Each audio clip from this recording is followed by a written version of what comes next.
3 of the Puzhitsky podcast. Today we have my longtime friend, Mike Emblem, on the podcast. What's up? Oh, nothing much, man. I'm glad to be here. It's long overdue, honestly. Yeah. Yeah. It's good to have you.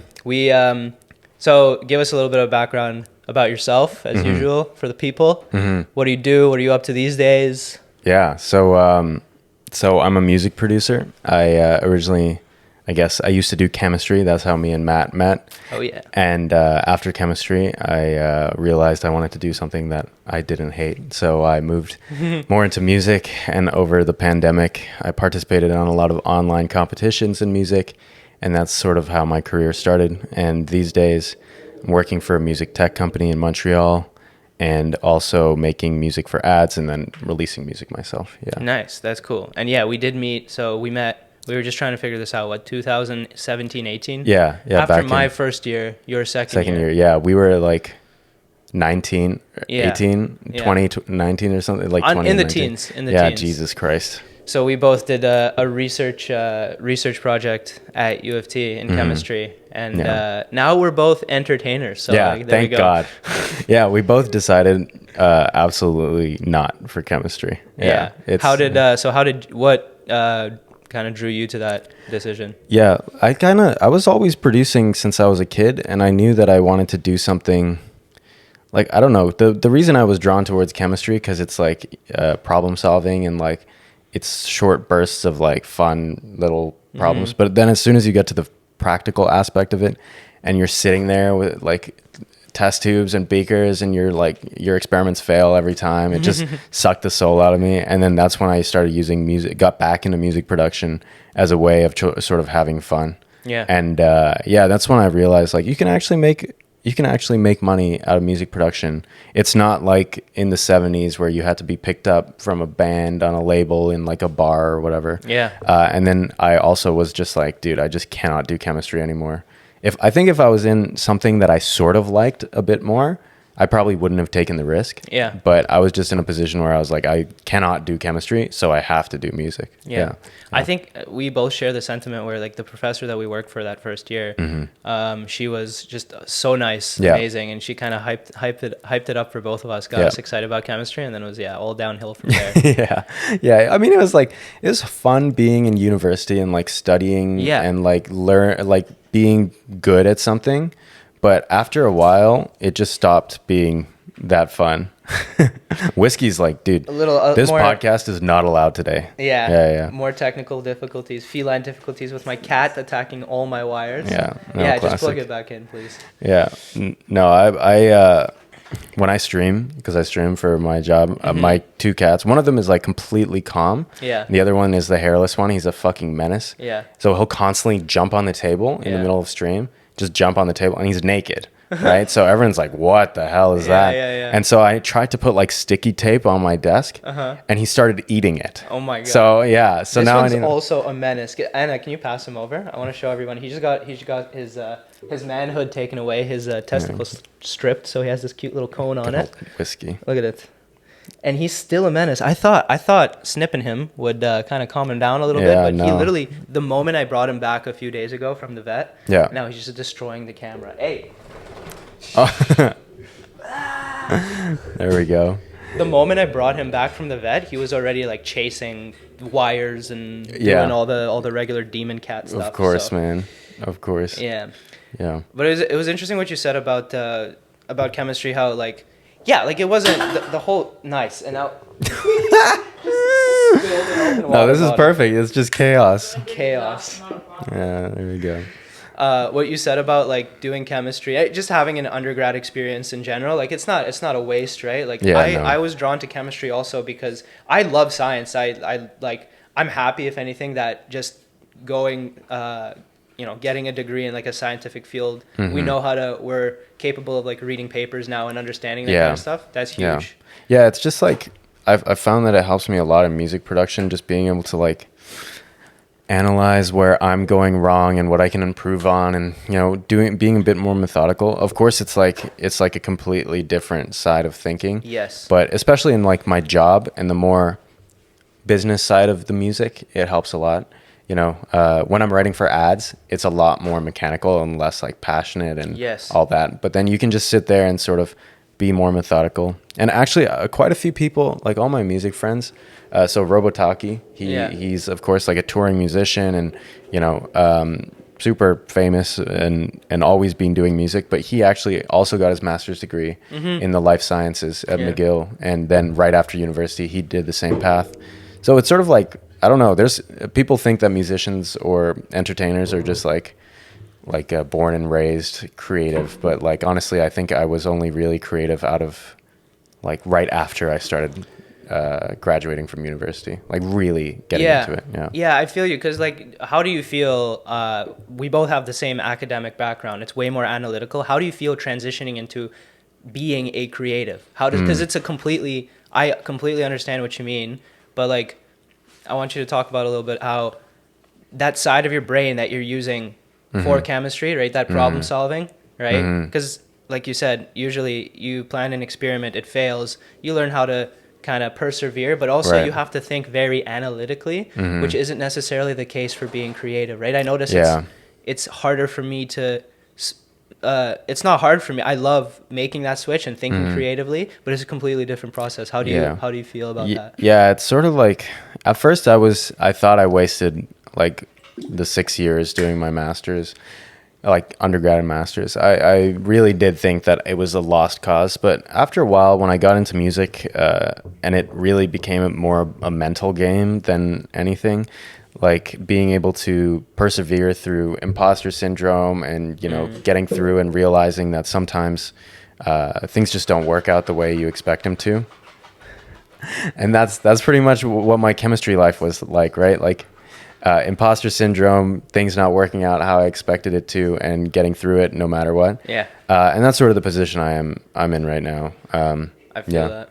Yeah, I felt that much more in chemistry, especially towards the end, just like, and still, like, I'm defending next week. I have major imposter syndrome. I'm like, okay, get out of here.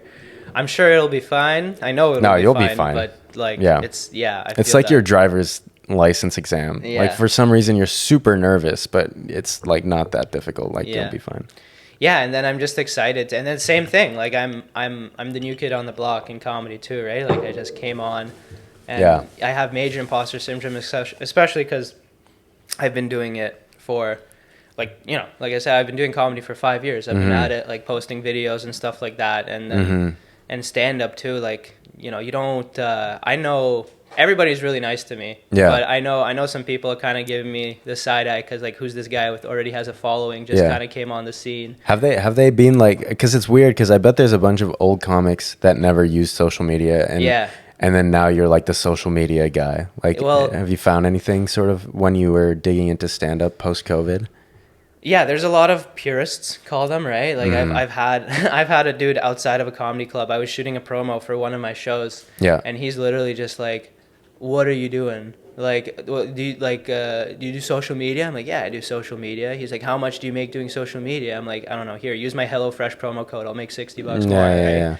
And he was like, have you ever thought about being original? I'm like, bro, this guy's like probably, first of all, like take one look at him. He's not doing great. But like the point is, it was interesting to see that hate directly, because usually people like talk behind your back or like it's online. I'm good at filtering that out. I get a lot of comments, right? And like I just don't look at them. But when somebody says it to your it was refreshing, because I was like, finally, okay, somebody said it to my face. Honestly, say it to I respect the guy for doing it. I'd much rather he say it to my face than behind my back. But it was interesting. No, I remember when my first like YouTube video started going popular, and then I was getting a lot of comments of support, and I remember that first hate comment, and I was like, oh my god, I'm gonna fucking kill myself. I was literally I was like, good, like, oh god, I can't sleep, oh my god, over one comment. No, and it was like, after that it's just like chipping away. Each comment like will get me through it, and then after a while I stopped caring. Like I stopped caring about not caring about the positive comments, but I didn't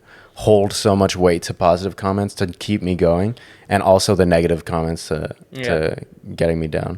But yeah, it's definitely true. If you're not getting any negative comments, that means you're just not doing something right. So no, exactly. Yeah, like if you're getting hate, you're relevant. So that's like, it's not a bad thing at all. And in fact, like you have to be careful both sides. How do you notice that? Like it's weird having online, everybody's exposed to so many opinions that you have to be careful in both directions. Like, yes, you can't let the hate get you down, but you can't let the positive comments let you kind of, blow up your ego too much, because both sides of that equation are equally dangerous. Yeah, I stopped using social media about 2 years ago, like completely. Like, I still post on there and all, but yeah, I was definitely in a phase where if I didn't have like positive comments to feed me, I wouldn't be making music. You know what I mean? Like, I'd make music, and every single thing I made, I would have to show someone in order to get some affirmation. But now it's sort of, it's different. Like, I feel like I've been more introspective and trying to do it for myself. It's a pain in the ass, man. It's just so non-formulaic. Like, there's no correct pathway. Like, sometimes I wish it was more like chemistry, where you just study and get good grades or whatever. So yeah, no, I feel that for sure. And like, it's interesting because we're technically both doing like a performative, like we're making something that we want an audience to see, right? Like music is meant for people to be heard. Comedy is meant for people. Comedy is actually interesting because it's the only art form that I can't just I can write, but I can't just do my jokes in front of a mirror. Yeah. It's the only thing I have to practice in front of a live crowd. Yeah, that's a good point, actually. Yeah, I found, because my style of music production is like more electronic DJ sort of stuff. So my performances are more like being able to play my stuff back. It is 100 times easier than having to perform it, you know? Because I've tried to set up more live sort of sets, but it's not the same. It just doesn't sound as good. Eventually I'll be able to have the technical skills and the dexterity to be able to perform it live, but being able to DJ, it's more of a showcase than it is a practice, you know? But yeah. Yeah, that's funny. There's a really popular TikTok going around. I'm sure you've heard it. It's this girl saying like, "Oh yeah, what do DJs actually do? What the fuck do DJs even do?" And she's like crying. Yeah. So let's solve this mystery once and for all. We have a DJ and a producer in front of us. What do DJs actually do? Do they like just turn knobs and press buttons? Because in my head, like again, I don't know anything about the production side of it. Yeah. But in my head, I'm like, you can just set up a playlist, press play, and then just fucking like pretend to turn knobs and go like this with your headphone. Like, so pretty much what goes into it. So DJing is easy if you know what you're doing. It is not that difficult. Like, if you're well versed in knowledge in music, it's not that hard. The hard part is knowing what to do.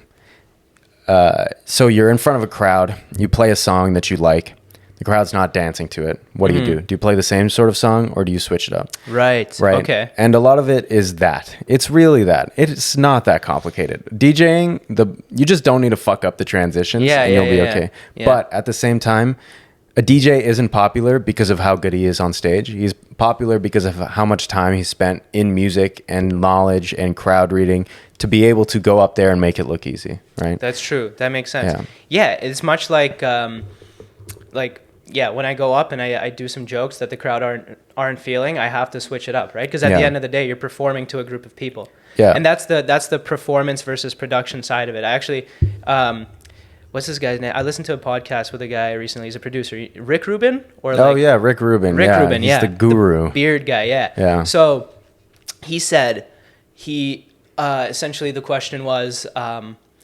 because he started putting out hip hop before it was popular, when it was like a really kind of low key kind of like not a lot of people were into hip hop, and it was just him and his friends. He said that if he went off of if he did it for the reaction of other people, for it to go viral, so to speak, right, it wouldn't work out. Because especially in those days, you work on something for months and then you put it out. Right. You can't just put it on Instagram and get that instant reaction, right? Yeah. So the way that he developed his kind of like work reward flow is he doesn't care what people think he's doing. If you're enjoying it and you're putting something out that is of value to yourself, you just do it. Yeah. And then like this, regardless of the reaction, kind of like you have to have less of the, okay, maybe it's bad, I should change something, versus he said he's much more of like, you know, they don't like it, but eventually they'll get it. And they did. Like the whole thing of like the hip hop, the way it came to be is everybody was hating on it, and then it became like undeniably popular. Like kids were listening to it, adults were listening to it. It just kind of grew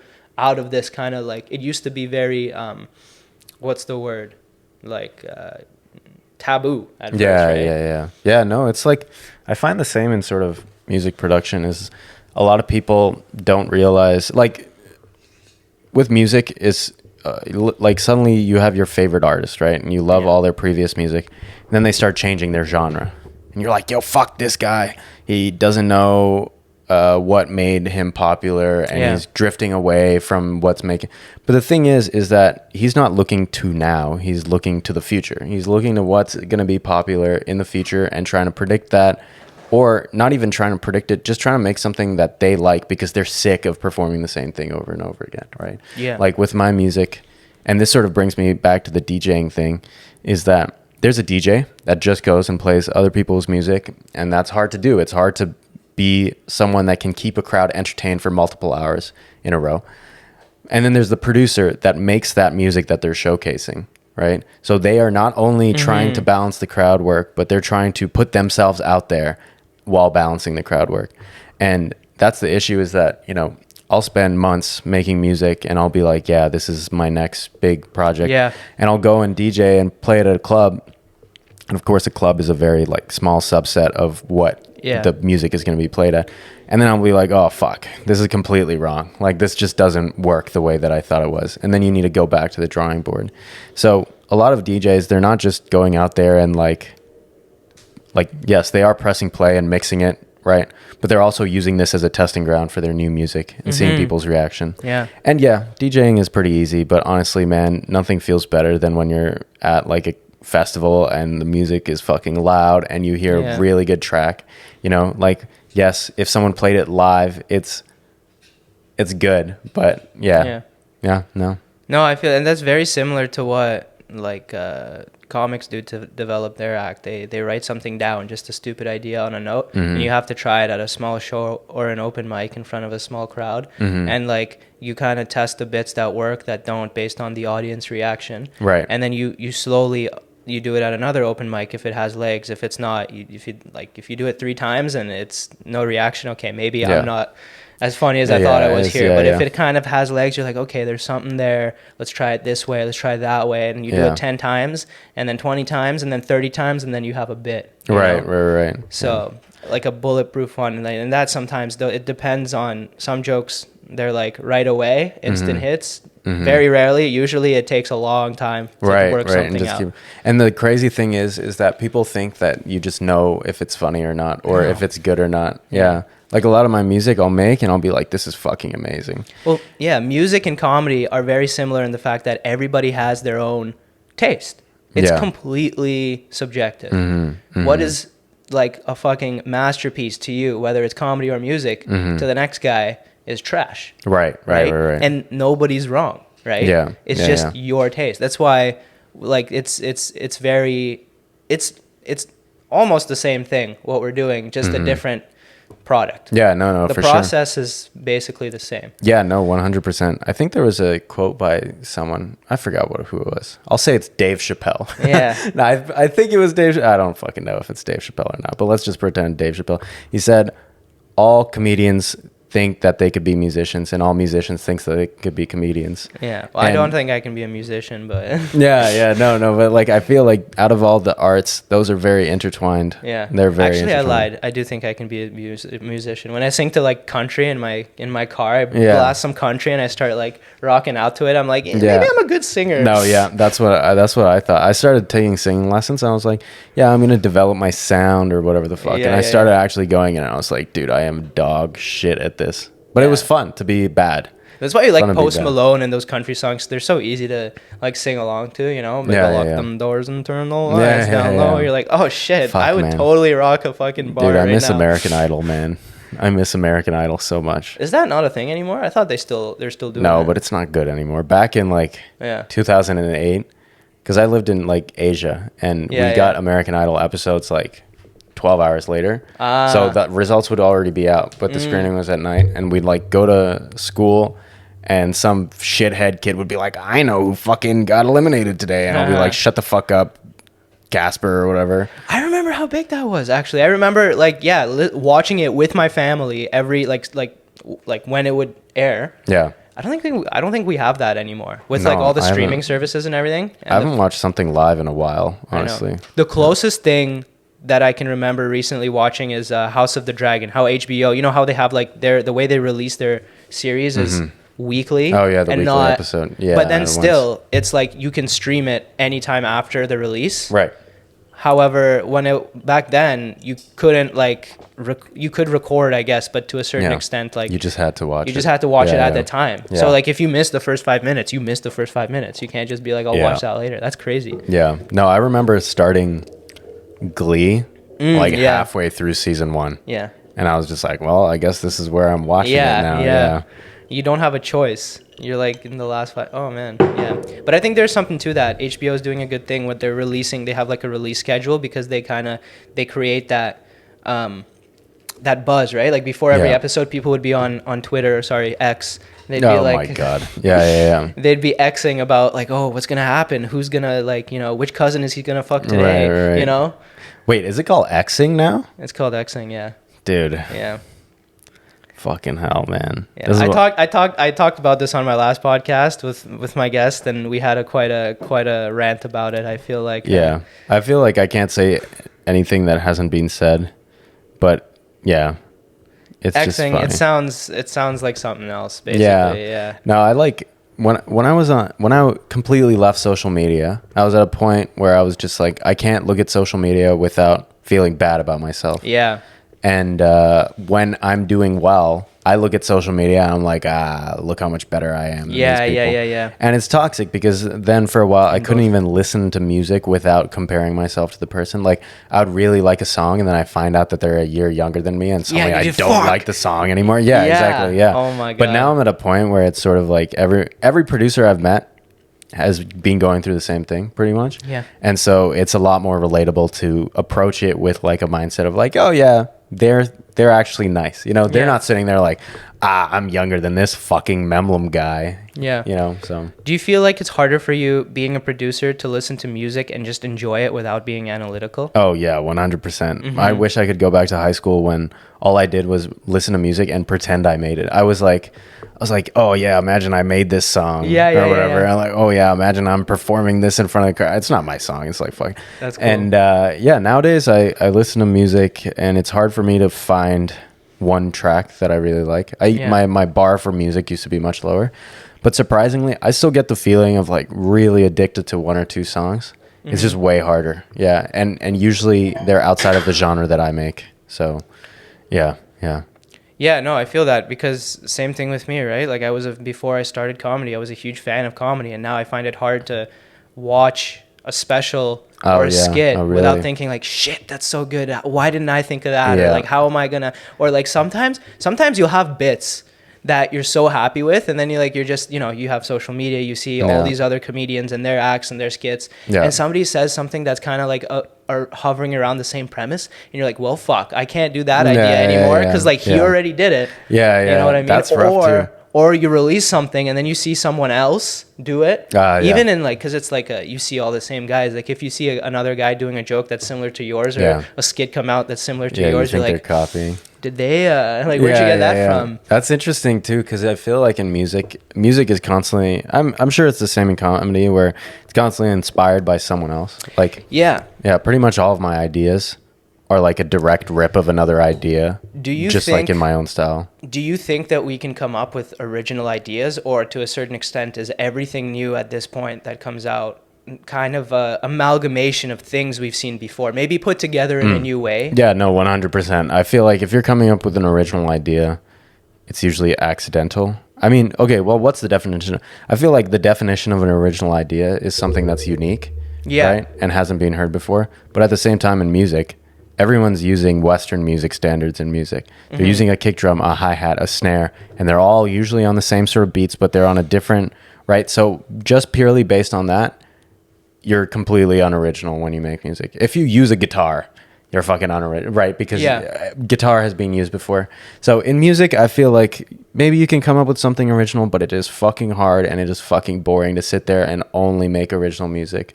Like if I sit there and go, I have to make something original right now, I'm no longer having fun making music. I have to be inspired by something and sort of be like, hey, I really like how he affected his drums. Let me try that out. And then that turns into a new idea, you know, so. And do you think that social media is good in a sense? Because think about somebody coming up, an artist, like a producer or a musician in the 1980s with no social media, right? Yeah. Everything he saw was so limited. Like he might have some favorite artist to draw on, right? Somebody gets inspired by like, you know, some guitarist or a singer, right? This guy really likes Elvis or whatever, and he's inspired by that sound. But nowadays, that same person has access to all the music that has ever been made and that is currently being made right away. Right. So do you think it's better because somebody talented has so much more to draw on and ways to learn new skills, or do you think it's just too much? Yeah, no, I think it's too much. I mean, I went through the phase where I would make music, and then the thing that like started my career was quote unquote original. Like people told me that first Kennedy's Bell, and they were like, "Oh, it's so original." In my mind, I was trying to copy like 3 different guys at once. Yeah. I was trying to copy Kaytranada, Majid Jordan, and Robotaki, pretty much, right? And since I had access to them, it was great. But at the same time, I feel like it would have come around to me in my circles anyways, the same way back in the day people would recommend music to other people just based on who they hang out with. Right now, I spend every week streaming and I listen to hundreds of beats from people that are young and making really original stuff. And you would think that I'm constantly popping up with new ideas. I just end up making my own thing. Maybe I'm inspired by them. Maybe I'm inspired by them. But in my mind, I just try and listen to as much music as possible and then allow it to just simmer in my head. And then when I'm making music, it'll just come out without me controlling it, you know? Yeah. So yeah, kind of is my answer. It's a shit answer, but yeah, kind of. That's fair. Yeah, no, that makes sense. And it's like, I think it's both, you know, there are advantages and disadvantages to everything we do. Like with the social media, like things just change, people adapt. So yeah. It's a different world. Like that's why you're never going to see like styles too, right? Like today people appreciate so much like I'm a big fan of house music. I like the kind of music you make, right? The like kind of the chill like it's not even chill. It's like a mix between like chill and then also like not quite EDM, but I don't know. I don't have the housey electronic hip hop. Yeah, sort of exactly. Stuff, I love that because it's so original, but also I'll like go my music taste is so messed up. It's like literally like I'll go from Pop Smoke to Taylor Swift to Kaytranada to like everyone Eminem to like I'm the complete same. Right now I'm really obsessed with this artist called McGee, MK.GEE. Okay. And he's like indie music, just like straight indie. Like the latest song is just pretty much guitar and singing and and like it's like he also produces for someone else called Dijon. I'm really liking. But if you listen to the music that I make and the music that I listen to, they are complete polar opposite. And then I'm like, oh great, I'm gonna make this music today, and I start learning guitar and doing the chord structure and then like the cool effects and the singing.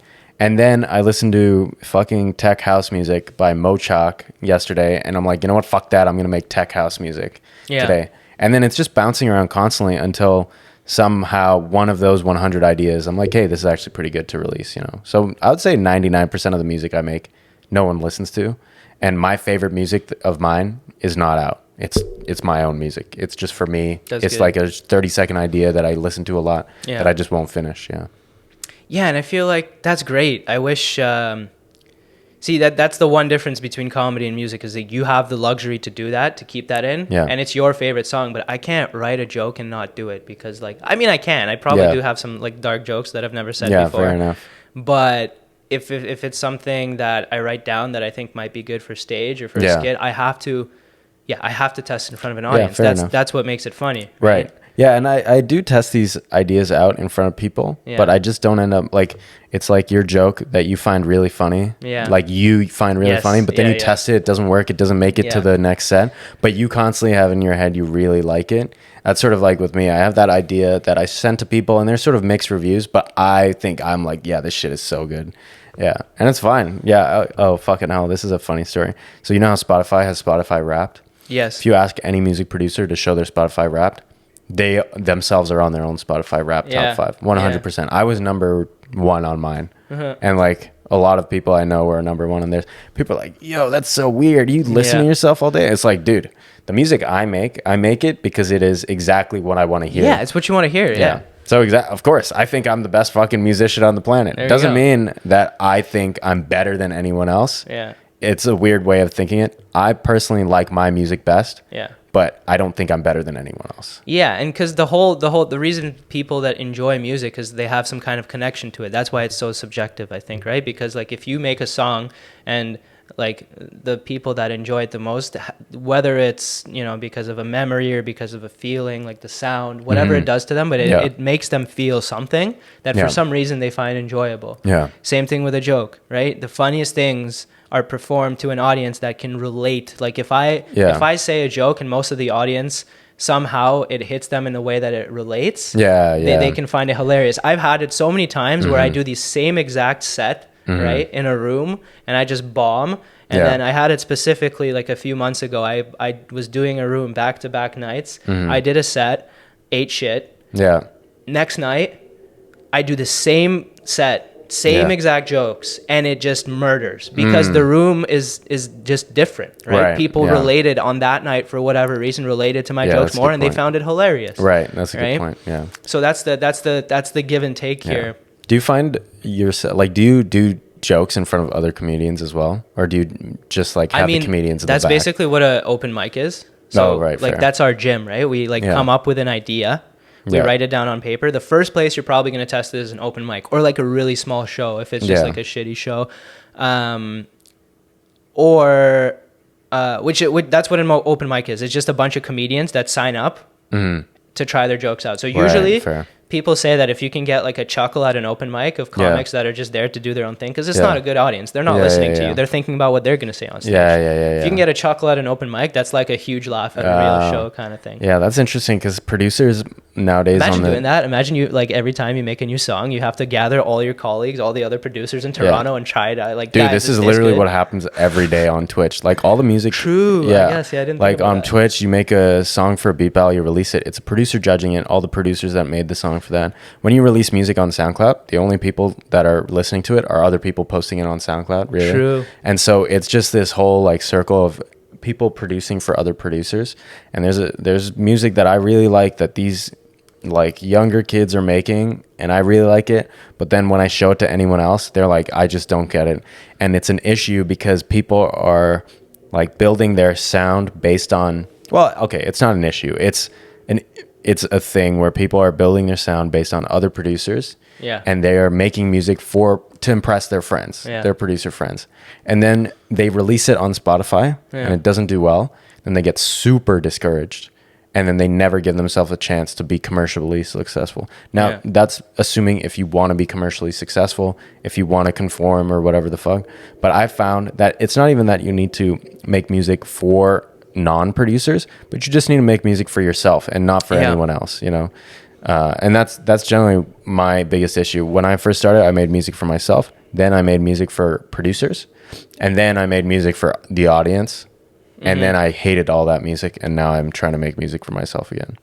I agree. And the number one thing, I've said this a million times and I'll keep saying it, the number one thing I've learned during this whole like process of being creative, doing comedy, is you have to find a way to be yourself. When I started, like I noticed that like my favorite comedians, and as they should, they influence you. But I always find like if I'm in like a phase, like I really like this comedian, I always find myself kind of like glimpses of like mirroring him or her on stage. Oh, for sure. Yeah, for sure. And you don't want to do that. Like I got this piece of advice in my first few weeks of doing it, and it's still the best one I've ever gotten, is you just have to find a way no matter what to be yourself out there. Because nobody can be, if you're doing jokes like Dave Chappelle, right?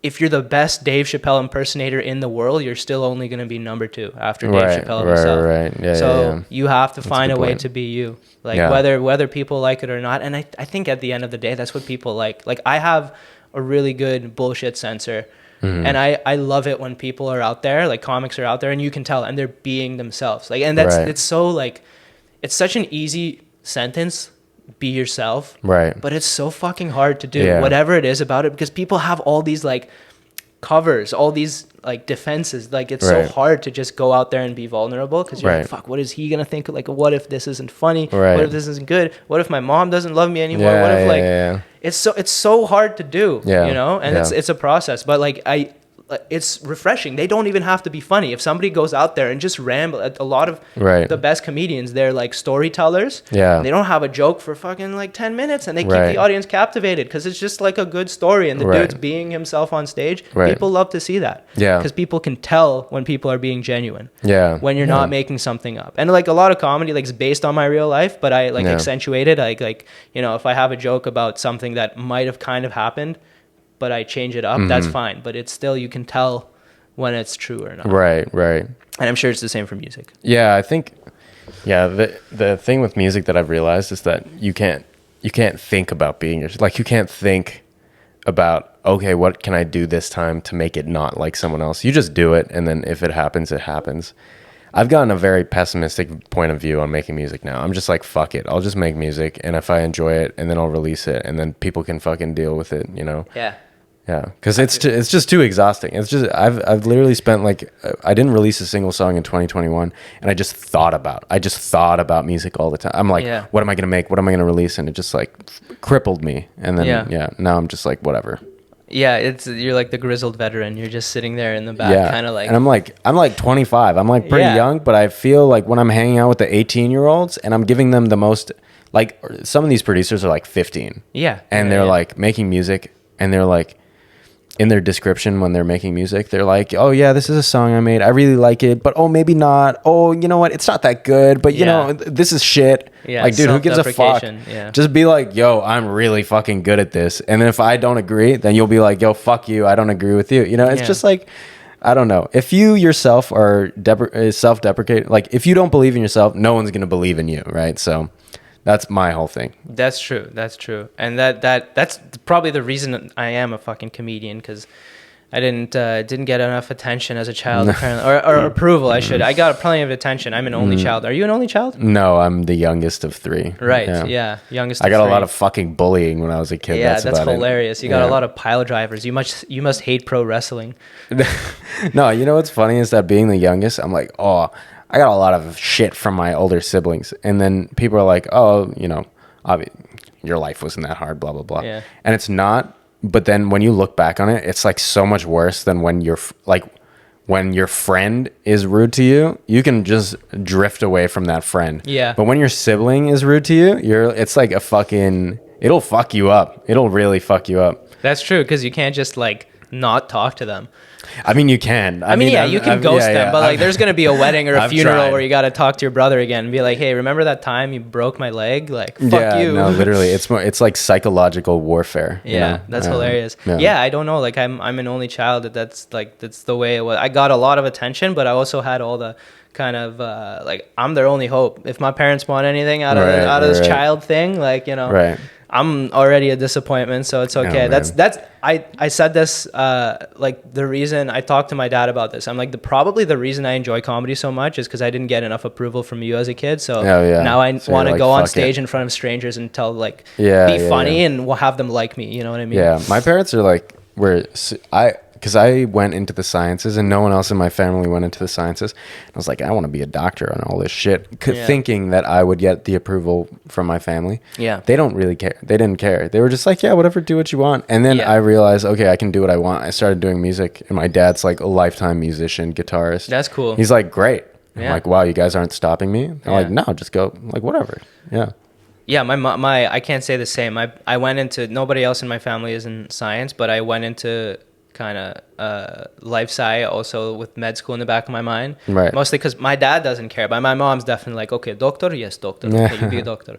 But then you can only fake it for so long, you know what I mean? So you get into your own thing, and now they're surprisingly supportive. So you know, sick.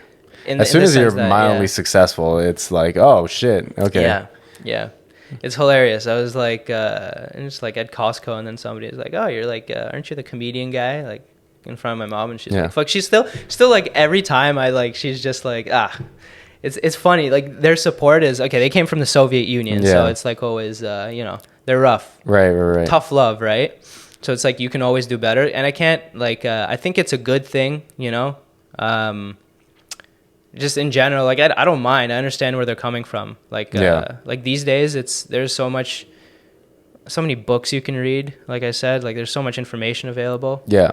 To like how to raise a child, but back then it's like fucking like here's a human being, like don't kill it, you know. Yeah. And they do their best, so it's whatever.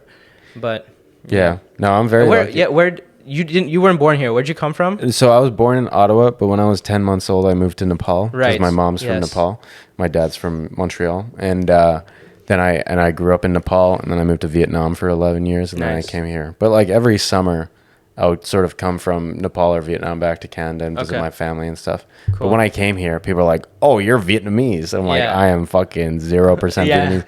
And they bring their parents. They're like, "Yo, this guy's Vietnamese." And then the dad's like, "Oh, I went to Saigon when I was younger." And I'm like, "Okay, dude, I'm fucking 0% Vietnamese."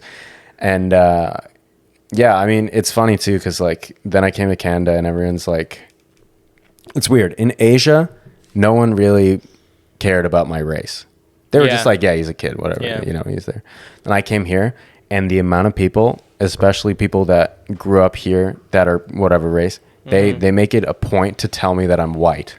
Yeah. Yeah, they're like, "You're white, right?" Like, "You're white?" Do they say it like that with the white? Yeah, no, they're literally. Are you white? Yeah, especially like I found it, and it was really weird because when I first came here, there were a lot of like Asian people that grew up here, and my girlfriend's one of them as well. And it was great just being able to hang out with people that have like this shared strange culture mash background. Yeah. But some of them are weirdly like, "You're not allowed to be Asian." You know what I mean? And I'm like, yeah, that's fine. I'm white passing, so I get it, right? You're not allowed but it's like Asian. It's like, hey, you know that 18 years of your life you spent in Asia, they don't count. You know what I mean? So yeah, it was definitely a weird thing, but that's what I liked about music is that no one gives a shit. It must be such a different culture too. So you're used to like, it's just so like Western society versus like, you know, I don't know where you were like living in Vietnam, but I know it's fucking different. Yeah, it's like very different. And I lived basically like, of course, a very privileged perspective of living in Asia because,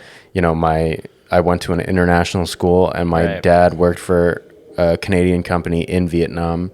So it's not like I went to Vietnamese public school and spoke Vietnamese and stuff. Yeah. So it's this weird hybrid, like I was able to learn a lot about culture. I was able to interact with local people and understand their culture a lot more over 11 years than say like a 1 month vacation or whatever. Yeah. And after a while, feeling like you're sort of in this hybrid situation where you feel Canadian, but you also feel like you're a part of this area and like you understand their sort of behavior a lot more. And then moving here and the priorities are completely different. Yeah. Definitely, I think it helped me be a lot more sort of open-minded about this way of whatever's going on in Canada or North America is not the only way of living. Yeah, it's crazy. That's why I want to travel a lot, because you go to other places and you see people existing in completely different states with like in states of being, I mean, right? In terms of like a different culture prioritizes different things. You're raised differently. You go somewhere else where people are just, you know,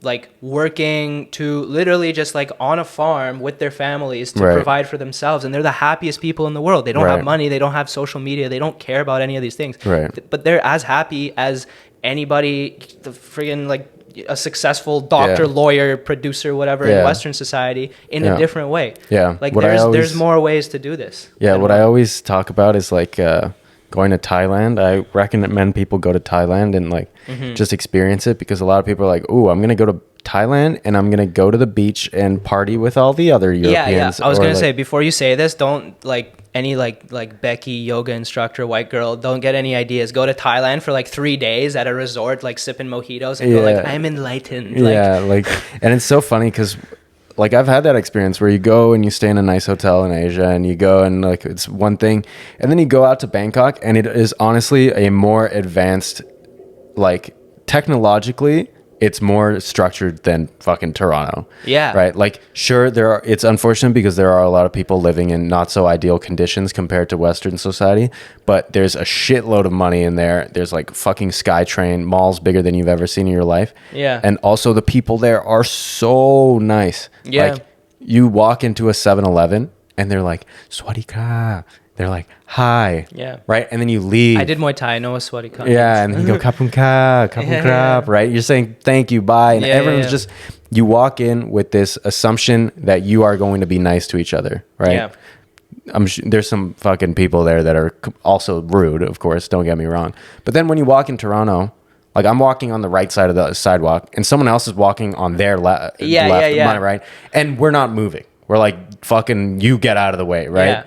And I don't know what it is, but then suddenly... people have this assumption that Canadians are nice. It's a stereotype. Like, hey, oh, I'm Canadian, eh? Like, come in and have some maple syrup with me, bud. It's all good. That is not Toronto, okay? Yeah. That is like... Yes, most Canadians are nice, but that's like if you go north or anywhere outside of a big town. Like, I'm sure if you go to any of the dense cities in Toronto, people are assholes. It's just like the States. Yeah. It's like fucking you. Like, hey, I'm walking here. What the fuck? Only they do it with a fucking Toronto man's accent. They're like, hey, what you doing, fam? Why you in my way, bro? Yeah, no. Waste youth. It's just like, it's just another North American city. Dude, and so what was like the you said they have like a sky train, right? Yeah. Like, how is there like infrastructure? Like, because the TTC, like, I'm so pissed. Like, I am one of those people. Like, I'm no different. I live in Toronto. I've become I'm a dick. If I see somebody on the street talk to me, I'm not talking back. Like, I'm not saying hi, bye. I'm fucking like, get out of my way. You're probably a crackhead, right? Right. Yeah. Like in the TTC in Toronto, it's like this. It's fine. It does the job. It's fine. It's exactly. fine. Yeah. Like compared to a place without public transport, I fucking love the subway. In Bangkok, they have the BTS and the MRT, which is a SkyTrain, and it's actually made by the same company, Bombardier, from Montreal. Oh yeah, nice. And it's so fucking nice. It is on time. They have like gates at the thing, so you don't fucking commit suicide or get pushed off. That's cool. The train lines up perfectly. I mean, I feel like in Toronto, it's good to have that option. Yeah, because like people are getting fucking stabbed and pushed onto the train tracks all the time. If you were to commit suicide, I feel like, screwing up everybody's morning commute would be the way to do it. Fuck it, my life sucks, yours will too. Boom. I still remember the first time I have some family in England and we went in London and I still remember the fucking on the underground. Yeah, and they fucking bumped over something and the train stopped. And it was a body, like, and I was like Casual. 12 years old, and I was like, "Holy shit!" And you're like, he's sleeping, right? Yeah, the conductor was literally like, "Oh, unfortunately, we've had an accident or whatever." Yeah. And I could see people being like, "Oh," and I could also see people be like, "Dude, I'm fucking late to work." Honestly, like what the fuck? It sucks that dude? This guy died, but I gotta get to my meeting. Yeah, but growing up in Asia or even visiting Asia, it's just like a privilege that I won't ever let go of. Like I understand that I'm very lucky to experience it, and it has helped me so much in my life of just being like more open-minded. I've also met people from international schools that are fucking annoying, dude. They will not shut up about they on their Instagram they have all the flags of the places they've been to. And it's like, that is a red flag. We talked about that. Like, if you're a guy or a girl with flags in your Instagram bio of not where you live, right? Like, I'm a Toronto comedian. You're a Toronto artist. It helps to say whatever Toronto, the city you're in. Yeah. But like, if you have flags, like an Italian flag and a French flag and a Canadian flag, I spend my time between these three countries because I'm fucking affluent. And it's funny too because it's like they're the same girls that go to Thailand for 3 days and are enlightened. You just know that's what you're gonna talk about. That's what you're gonna end up talking about. And I feel weird talking to other international kids about international school experience, especially if it's like, I'm like, I had a good time. I was lucky enough to go to Korea for a basketball tournament. And they're like, oh, really? Yeah. I went from France to Belgium for a basketball tournament. Yeah. And I was like, that's fucking crazy, dude. That's definitely the same thing that we're talking about right now. That's really cool. Yeah. I love that. Becky's definitely a Buddhist now because she didn't post on her OnlyFans for 3 days. She didn't have the internet connection in Thailand. Actually, it's so crazy. I remember some kids in because Nepal is pretty Buddhist. There's some Catholic people and blah blah blah, but it's right next to Tibet, and Nepal is the geographical. I know all about that because I watched that Marvel movie about that. What is it, Doctor Strange? Doctor Strange, yeah. He was actually I was like, oh, hey, that's Tamil. Because Nepal is the geographical birthplace of Buddha, technically. well, it wasn't Nepal back then. And then there's Tibet and everything like that. So people would be very into like, oh yeah, I'm going to go be a monk for 3 months or whatever. When I was a kid, I was like, yeah, I'm going to go be a monk for 3 months because I was like, it's cool, you know? And then I grew up and I was like, dude, I would be the fucking worst monk of all time. Yeah. Yeah, no, I'm not good at being a monk. I'm not even good at being a fucking music producer, honestly. So yeah, same. I think I'd be bad at being a monk. I don't know. I'd have to change the rules a little bit. We got to allow like, okay, I can, Pornhub is allowed on Tuesdays and, you got to shave your head too. Oh, fuck. I can't do the bun. Fuck. Yeah. Honestly, I feel like if I didn't have the long hair, I'd shave my head. It's one or the other. Because the long hair is super low maintenance. You just like tie it back and you're good, right? Yeah. Oh, fair enough. People think it's like, oh my god, dude. When I had like, because I have like really like thin hair, like it goes, not thin as in like I have a lot of it, but it's just like not, the texture. Yeah. So if it's in the middle, it's just like in my face. I can't just like have it stand up. Right. So if it's low maintenance, you just tie it back, you're good, or just shave it. Right. I want to get dreads though. Oh my god, yeah, that's gonna play really well to your comedian lifestyle. I think so. I want to try it out. Not just French braids, like the that's too low. I really want to go for it and get like full on like dreads, like you know Sean O'Malley when he fights, or like the fighters with long hair, they get them fucking like braided up. Oh yeah. I want to go for that. See how it surprisingly looks. Curly hair. This like I always just cut my hair really short because I never knew how to deal with it, and it's the biggest fucking pain in the ass to deal with curly hair. Like I used to have this whole routine. The only thing that works for me now is I take a shower, I put in conditioner, and then I leave it. I just don't wash it out, and it was accidental. And then you just do that and it just works. Yeah, no one tells you this shit. Even Reddit doesn't tell me this shit. People always ask me like what my hair care routine is and stuff like that. Like honestly, like I don't have one. I think it's just like I don't even wash my hair that much. I wash it a couple of times a week. Like when it gets really bad. Right. I live with a woman now, so sometimes she's like, "Hey, your hair's getting a little gross. Yeah, fucking greasy. Why don't you give it a wash?" I'm like, "Okay, that's my alarm." You know what I mean? Yeah. And I honestly think if you wash it too much, that like there's something to like the natural it'll oils. like fuck you up. Yeah. No, I don't use shampoo anymore at all. Never. Really? No, maybe once every 6 months. Damn. Yeah, I just the water. Yeah, because wetting it is technically washing it. Yeah. And then like I'll use conditioner, and I'll make sure that it's not like fucking greasy or whatever. I do the opposite. But my hair is naturally very dry. It's very very dry. Okay. And if I use shampoo, it's uncontrollable. It's like fucking just super frizzy. Yeah. It's crazy. I do the opposite. Sometimes I use shampoo every time I wash my hair, but sometimes I'll skip the conditioner because I'm lazy. Oh really? Basically, conditioner,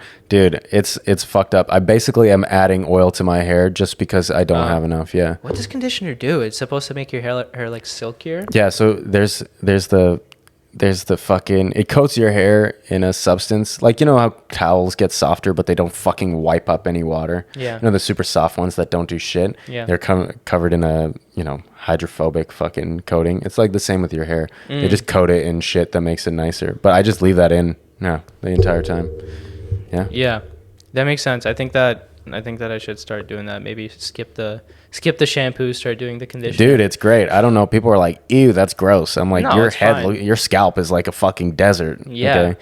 Yeah. That's true. You don't want that dandruff. So are you a cat or a dog person? Dude, I am 100% a cat person. That's like, I feel like dogs. Cat people get a lot of hate, but I am also like, I always wanted a dog, but I think I'm a cat person. There are a lot of cat people out there that you don't know because you don't walk them on the street, That's true. And I grew up with dogs and I love dogs, but like when I had to take care of 2 dogs in a fucking 1-bedroom apartment, it was chaos. It was just too much. And then now that I have 2 cats, they're just super low maintenance.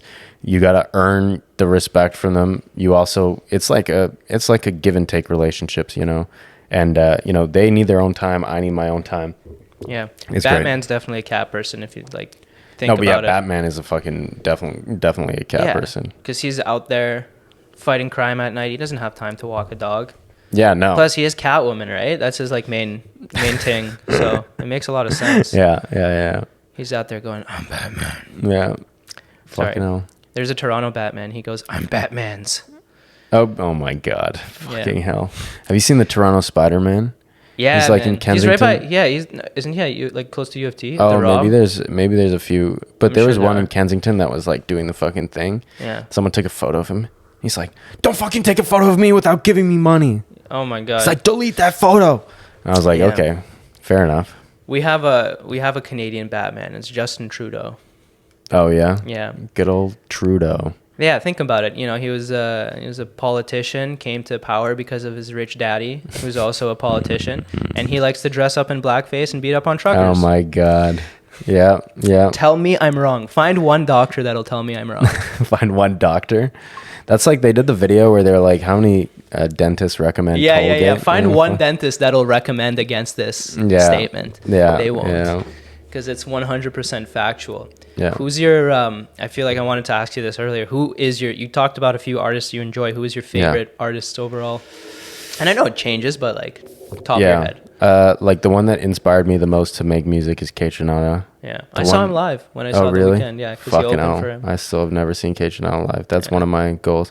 Yeah. Kaytranada is an absolute icon, Canadian icon, electronic music is he producer. Canadian? Yeah. He's from Montreal. Nice. Of course he's from Montreal. Cool. It's where Montreal is like Toronto has all the pop rap artists, but Montreal has like all the understated, creative, really inspiring people. Would you want to move there? No, it's too fucking cold in the winter. If it wasn't too cold in the winter, yeah, I would move there because everyone is just like, people think they're rude there. No, they're just more straightforward. And I guess like, growing up in like Vietnam, you're more of a... Oh, in Vietnam, I used to think they're super fucking rude, and people go there and they're like, they're the rudest people I've ever met. I meant climate. I guess you're more of a warm weather guy. Oh no, dude, I fucking hate this hot. But okay, no, I'm a neutral guy. Neutral? I would rather be. So you must like Toronto because it's like it's not, you know, it has all 4 seasons, right? Like the summers aren't brutal and the winters aren't. Yeah, I just don't fucking like winter in general. Yeah, I get big seasonal depression, especially all artists, all creatives. It's just fucking shut down in the winter and they just hibernate. And that was me when I moved here. I would rather be in really hot, really fucking hot weather and like too hot than I would be like in too cold weather. Not because of the actual temperature, but because of the connotation of the fucking, you cannot go outside. There's no sun. You know, it's just like deathly out there. In Vietnam, it's like deathly hot out there, but you get a fucking iced tea, you sit in some AC, you go for a walk, it's sunny, and you're just like, yeah, you sweat like fucking crazy, and yes, you're uncomfortable, but it's like by the end of the day, when you get back home, you're just relaxed. It feels like you're just relaxed. But here, at the end of the day, I feel like foggy, and I'm like, I'm gonna fucking die, and it's just like horrible, you know. It was actually interesting you said during the winter, like I guess in your case you guys have like festivals and stuff to DJ at, right? But like in the winter for comedy it's the opposite. The winter is more of a comedy boom because people like in the summer when the weather is nice outside, you don't want to go to a dark basement and listen to people like tell you about their dick. Yeah, that's a good point actually. Yeah, you know? That's a good point. Yeah, in winter I fucking end up just shutting down. Yeah. I just end up in like a seasonal more depression is the thing, way. Man. It's sad. The days, like, it's like, literally, it's 5 o'clock and it looks like midnight. Dude, outside. I have a sunset tracker. Yeah. That tells me like when the fucking sun sets over the year. That's worse than Instagram, and I look at it. Yeah, toxic. No, I look at it and I see it going down every day. I know when the fucking summer solstice and the winter solstice is. Yeah, I do. And then I like put it on my calendar and I'm like, oh, the days are gonna get brighter from here. Yeah. And yeah, hopefully this winter won't be as bad. I don't know why. I'd rather somebody tell me I'm a fucking gay retard on Instagram than to look at my phone and say it's sunsets at 5 o'clock today. Yeah, I know. Oh my God. Remember going to class? Like we'd go to lecture and then it'd be like, it starts at 3 and ends at 6 and you go and it's sunny and you leave and it's dark. Yes. I fucking hated that. That was the worst. That was actually the worst. It's horrible. It's horrible. And like, like the weather, like I said, I love the spring and I love the fall. I'm actually really excited now. You know, the leaves are going to change. It's like nice outside. I like the perfect temperature for me. I don't know about you, but is like, I want to say 20 is too hot. Like, like 18, high teens. High teens, you know, like 16 and sunny. Warm enough to like take a dip in the pool and to like get outside and like just chill. Exactly, like a cool breeze. Yeah, no, it's perfect. Perfect for about a fucking day a year. Yeah, that's about it. In the fall usually, or the spring too. Yeah, that's true. Yeah, we recently in Toronto we had it was like the hottest like month ever recorded, July. Oh really? I don't know if it was in Toronto or it might have been even the world. I have a hard time. Somebody told me the world. I don't believe that because there's places like Dubai where it's insanely hot. In their summer, you step outside and you melt. Yeah, that was like Vietnam summer. It was just so fucking hot. Yeah. Like honestly, the best weather is whatever I am not in right now. Usually, yeah. like Grass whatever is always I am greener not on the other in, side. yeah. And I talk more about the fucking weather than I do about music to people. I'm gonna go over to my music friend's house and make music, and we're gonna talk about how shit it is that winter's coming up for 3 hours. Honestly, see, that's a Toronto thing. It makes you pessimistic. You're just here like the transport sucks, the weather sucks, the roads have cracks on them. I can't fucking buy a coffee for under $4. Fuck me. I like it though because in winter you shut down, but everyone else is shutting down too. Yeah, everyone's just moving a little bit slower. Not me, man. It's all about that grind. Never stop. Never give up. Never stop. But like I've had friends that lived in LA for a while, and I'm like, ooh, LA's weather is really nice. Yeah. He's like, yeah, no, but then you just never feel like you can take a break. Like someone else is always out there doing better and all that shit. I feel like LA's like with the homeless situation now there is like oh really out of control. You go to Whole Foods and it's like a crackhead party. So you can't go to a Starbucks bathroom without being attacked. It's funny because in Vietnam they brag about how they don't have homeless people. Yeah, because they kill them. No, it's like they actually do have very good infrastructure for like older people. Usually what I've seen is that the grandparents will raise the grandchildren and the parents will go to work. And then when the parents become grandparents, they raise their grandchildren, and then the parents go to work, right? So it's like, and they usually all, like when your grandparents get old, you live with them, right? Like it's all like a support structure like that. But then there is also slums under a bridge, and it's fucking horrendous conditions, and they just make it illegal for you to be homeless, and they just send you over there. Well, so it's like institutionalization, right? Like there's an argument for and against it, and we're trying to figure it out as a society, but I don't think we're doing a great job. I've given up on.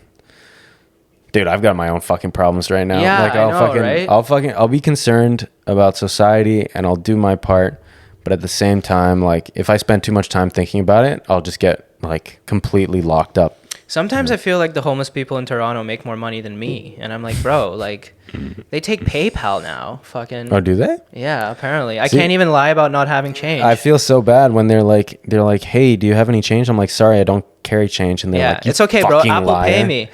Yeah, no, if they had a tap, I'd tap. I'd just give them like, $1 here and there. Yeah. The worst, not the worst, is when...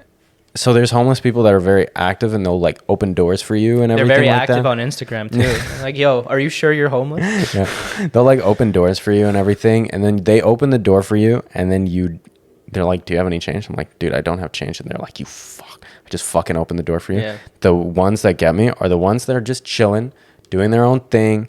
They're like reading a newspaper in the corner, and they just seem like really just like they're just trying to get through it. Yeah. And I'm literally like, oh fuck, man, I wish I had change to give him. Yeah. Maybe it's reverse psychology. Maybe he knows I'm looking at him. I would like buy them food. Like if they're like, if you want some ice cream, they that's the thing, man. They're so like picky. A McFlurry. Yeah. Yeah, I gave him like an Oreo McFlurry. He's like, bro, I wanted cookie dough. I'm like, well, fuck you then. Yeah. Yeah. I'm telling you, they too. have Instagram too. Like I Apple paid that guy, and there's like, yo, follow me on Instagram. I'm like, you sure you're homeless, buddy? Yeah. Like, what is this? Dude, if I was homeless and I saw someone going around with Apple Pay and Instagram, there's like, what is there now? Like a homeless fucking support group where you need to like work on social media.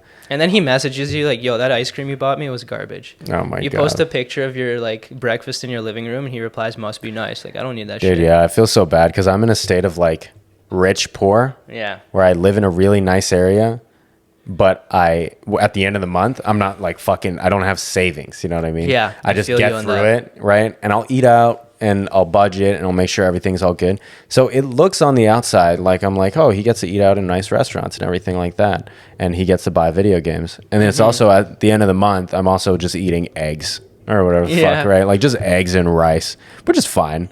But I've been trying. I've been coerced into budgeting, but I'm not a fan of the budgeting. Oh, dude, I fucking love budgeting because you can like, I set up my own spreadsheet. Yeah. I do it more for not the actual budgeting, but for the fucking the control. Yeah. You know what I mean? Just like being able to log in every single one of the dollars you've spent, what you're expected to come in, do all the formulas to make sure that you can get your daily spending on track while still being able to pay off your debt and everything like that, saving up for different things.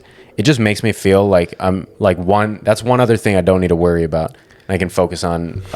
You're literally making my girlfriend horny right now. She's just like fucking. She's been trying to convince me to budget and like do a spreadsheet for months now. Dude, and I'm don't like, use the fucking apps. The apps never, because it's never what you just want. Excel. Yeah, just Excel and do your own thing. Google Sheets, you know. Yeah, it's great. Yeah. So I think it's more of an ADHD thing for me. I can't just like sit down and do it. That's why I'm so impressed with myself getting this far as I did in academia, because I cannot for the life of me sit down and just study. Bro, by the way, I still owe you those MCAT books. I still have your fucking MCAT books. Dude, the value is now like fucking $5 or whatever. I bought them for like $600. So I took the MCAT. Right? Oh, nice. I used them. I studied for a whole summer. I did an 8-hour test and I got through it. I'm fucking that's discipline like over the ADHD. I don't know how I did it. Dude, yeah, it's I did it in your like literally the MCAT center is like next door to where you live. Oh, I don't know if you realize that. Oh no, I didn't. No. So like every day when you go, like I think it's in the same building you're in. Oh, what the fuck? Yeah, that's Starbucks. During my break, I went to that Starbucks. Like right next to that. Yeah. No, yeah, I'm the same, dude. I have a fucking Rubik's Cube in my bag right now. I'm just sitting there like da-da-da-da-da. Yeah. I spend more time like doing the Rubik's Cube and fucking. I've been really into playing chess now. I don't know how to play. Oh, I love chess. Yeah, I'm like fucking dog shit at it, but I'm trying to figure it out and like doing my budgeting. And then at the end of the day, I'm like, hey, I didn't make any music. I'm like, well, whatever. I'll just get my Rubik's Cube and fucking solve it. Do you meditate at all? Do you do that? I used to, but it's hard, man. It is hard. Yeah, mindfulness is difficult. My family, obviously growing up in Nepal, like people are very mindful, and it's like a culture where, and Thailand is like 99% Buddhist as well. Nice. No, I'm not good at meditating. I try and do other things that are meditative. Yeah, like journaling and stuff. Rubik's Cube, journaling, reading, and just trying to get my mind off of shit. Yeah. Drinking alone in the dark. I'm playing fucking Baldur's Gate 3. Does that count as mindfulness? I feel like it does. I don't know. My mind fucking gets away from the anxiety, so it works for me, dude. There we go. Then I wake up with more anxiety. Yeah.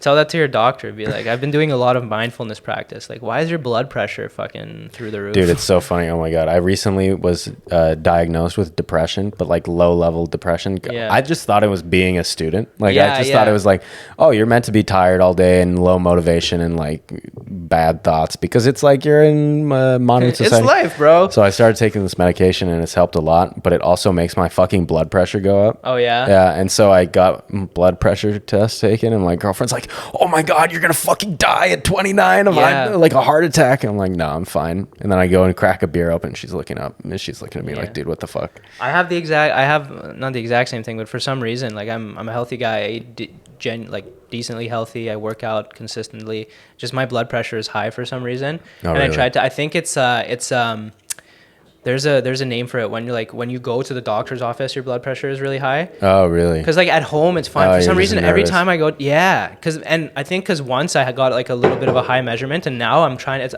like a test. Like, oh fuck, will it be high today? Yeah. But when I'm like the way I measure it, there's actually a proper way to do it. You got to sit down still for 5 minutes, which is a task for me. But I do it. I take like for 5 minutes, I just breathe, I relax, I try to clear my mind, and then I take a measurement and it's fine. Yeah. But like they hooked up like that app. I had to do like that like automatic one that they track you for like 48 hours and it was fine. But for some reason I have like whenever I go to the doctor's office and they measure it, it's fucking high. Oh, really? It's literally it's like fucking weird. Yeah, it's like 190 over like 80. Holy shit, dude. Yeah. Yeah, no. Can't but then when I chill, it's like it's whatever, like 115 Jesus over Christ. 70. Yeah. I don't know. I feel like I'm starting to feel my 40s in my fucking back. Dude, I have that too. I'm only 24. You're 25. Like, I went for a run yesterday and I was like, oh fuck, like I feel my left knee, my ankle. Dude, yeah, I know. It's like everything all the stupid shit I did when I was in my teens are catching up to me now. I know. And I tell this to my coworkers to stretch and meditate. What is that shit? Like I tell this to my coworkers who are like 35 and they're like, okay, shut the fuck up, dude. Yeah. They're like, just wait. I'm like, okay, fine. Sure, I'll wait until it's even worse. Yeah, exactly. Yeah, I don't know. Stretching, meditating, it's you might think it's like, if you told me this when I was in first year university, I'd be like, shut up, man. That's stupid. In first year, I didn't really care, man. Yeah. I just was like studying and drinking and that's about it. Living life. Yeah. Yeah, but now we have to take care of our bodies if we don't want to die a crippled, sad old fucking 30-year-old. I'm just glad that like I didn't grow up in like the fucking 60s where they thought like smoking was good for you. Yeah, like, when doctors would do a little crack in the morning for your fucking energy, you know? Yeah, I've been really into like World War II documentaries, just like general history. Me too. Yeah, fucking hell, man. So the Blitzkrieg with the fucking meth. Yes. Yeah, dude. You know that, right? Yeah. So what they did was they would have soldiers, and it would be just horribly exhausting conditions, right? You need these people to be essentially machines, and instead of coffee, they gave them meth. Yeah, everybody, like candy, they were giving it out to everybody, and that would make a really good soldier because it would make you very like highly motivated, idealistic, right? So like it makes you kind of like, you know, I've never done meth myself, but I would imagine you're kind of like fucking like whatever you're doing, like we're doing this right now, we're going to war, and you'd be like energetic, focused, and just literally be like a perfect soldier. It's the perfect drug. Dude, it's crazy. There's this decongestant called pseudoephedrine, and it's like an analog. I've heard of it. And a lot of people think that just because it's like, it kind of looks like meth, it's the same. You know how chemical structures vary wildly. But yeah, so pseudoephedrine is a stimulant, and that's how it clears your sinuses. And I had some sinus issues in Thailand, and I popped Sudafed. And dude, I started freaking out, like, because I didn't realize it was a stimulant. Started just having like an anxiety attack on the train, and I was like, "Oh my god, I have anxiety now." Yeah. Then I realized it was the pseudoephedrine, and I was like, "Oh, okay, no, it's fine." Yeah, that shit was freaky as hell, dude. Do you smoke weed at all? No, I can't smoke weed, dude. Does it give you like paranoia? No, I just get bored and I want to go home. Like I smoke at my friend's house and I'm like, why the fuck am I here, dude? I smoke at my house. I'm like, why the fuck am I like here right now? And just go to bed. Yeah, that's fair. I'm not a big fan of it either because it gives me for me, it's paranoia, right? Because I'm overthinking stuff as it is. As those, I'm very bad at being able to let go. Apparently, people that are able to just let go to the experience, are able to enjoy it way more. I can't do that. Yeah, just thinking way too much about it. Yeah. I start thinking about like my life, and then that stupid thing I said in 5th grade, like. Just random shit. No, I'm the same. Yeah, it speeds up my thoughts. Yeah. For whatever reason. It slows me down. And the fact that it slows me down, I'm like, I can't think on the level that I want to think. I need to, like, I'm not here. This is not me. That's why I like drinking. It just numbs you. Yeah, it's great. You should listen to the Andrew Huberman podcast about drinking. It'll make you never want to do it again. Oh, dude, I'm trying to cut my drink. It's so fucking... I have like stupid behavior with my friend Robotaki. What we do is we used to just drink and make music a lot. Yeah. But then we realized that we were just drinking too much, right? So what we would do is, and I would go to his house like twice a week. Yeah. So we're just like pounding vodka seltzers, right? Yeah. Just like fucking. By the end of the night, we're blasted. Yeah. And I'm like, dude, what the fuck? Yeah. So what we do now, we go to the store, we buy like only a few cans, maybe like 2 each. We pour a quarter of the seltzer and then a fucking 3/4 of water. And so it's like a 0.5% vodka drink. Yeah. And you sip it and it still has that little like taste. Tinge, but that's all you need. You just need, like, it's a fucking fixation of just sipping something like that. And I don't even notice the difference. And at the end of the night, I'm like, fine. You just need like a little bit. Then we started doing this and we got it down to like a fucking science now. Yeah. And then our friend from America came over and we started doing it. He's like, what the fuck is wrong with you guys? Yeah. Like, you have issues. Like, what the fuck? And we're like, oh, you're just fucking mad, dude. And then we started doing it with him, and now he's going back to America and doing that himself. Yeah, just start pounding Bud Lights. What are you doing, bud? Oh my God, dude. Okay. Yeah, it's been it's been like over an hour now. Perfect, dude. Yeah, Time flies when you're having fun. Thanks for coming on. Do you want to plug anything? Any projects coming up? You can catch me on all socials.